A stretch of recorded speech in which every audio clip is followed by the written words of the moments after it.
तो समय के आगे ना चले, और ये कभी किसी का जोर और रचता अपना खेल ये, और कभी न करता शोर।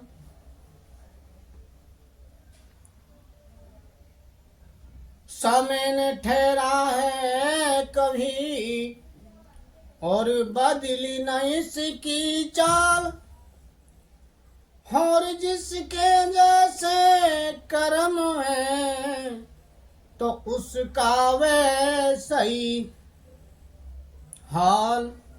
तो वाणी में क्या कह रहा है? हरे शंकर जी कहे सुनो पार्वती, हरे शंकर जी कहे सुनो पार्वती, हर दुनिया में किसी का कोई नहीं, और सब जीते जी के नाते हैं, और अंत समय का कोई नहीं। हरे अंत समय का कोई नहीं रे भाई, अंत समय का कोई नहीं, और सब जीते जी के नाते हैं, और अंत समय का कोई नहीं। फिर क्या कहा है? अरे थे दशरथ जी के 4 पुत्र, और उन्हें क्या भी कैसा भाग्य लिखा। थे दशरथ जी के 4 पुत्र, उन्हें का भी कैसा भाग्य हुआ। और जब राम चले वनवास उधर, तब प्राण उड़े तब कोई नहीं, और सब जीते जी के नाते हैं, और अंत समय का कोई नहीं, और सब जीते जी के नाते हैं, और अंत समय का कोई नहीं। हरे दुनिया में किसी का कोई नहीं रे, दुनिया में किसी का कोई नहीं, और ये सब जीते जी के नाते हैं, और अंत समय का कोई नहीं। फिर अगली लाइन में क्या कह रहे हैं? हर वनवास चली थी सीता जी, हर वनवास चली थी सीता जी, रघुवर और लक्ष्मण साथ गए, रघुवर और लक्ष्मण साथ चले।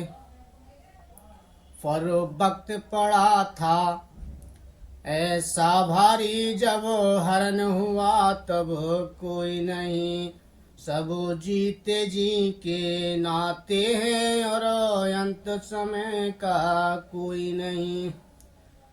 हरे अंत समय का कोई नहीं रे भाई, अंत समय का कोई नहीं, और ये सब जीते जी के नाते हैं, और अंत समय का कोई नहीं।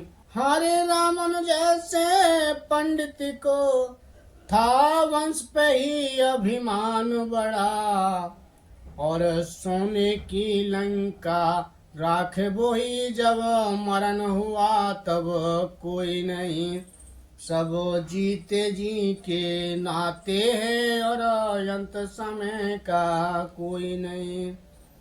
हरे अंत समय का कोई नहीं दोस्तों, अरे ये अंत समय का कोई नहीं, और सब जीते जी के नाते हैं, और अंत समय का कोई नहीं। हरे धर्म का डंका पीट रहे ये, और ये पंडित मौलाना ज्ञानी, हरे धर्म का डंका पीट रहे, और ये पंडित मौलाना ज्ञानी, और जब मेरा जीवन तरन हुआ इस वर के सिवा कोई और नहीं, जब मेरा जीवन तरन हुआ इस वर के सिवा कोई और नहीं, और सब जीते जी के नाते हैं और अंत समय का कोई नहीं।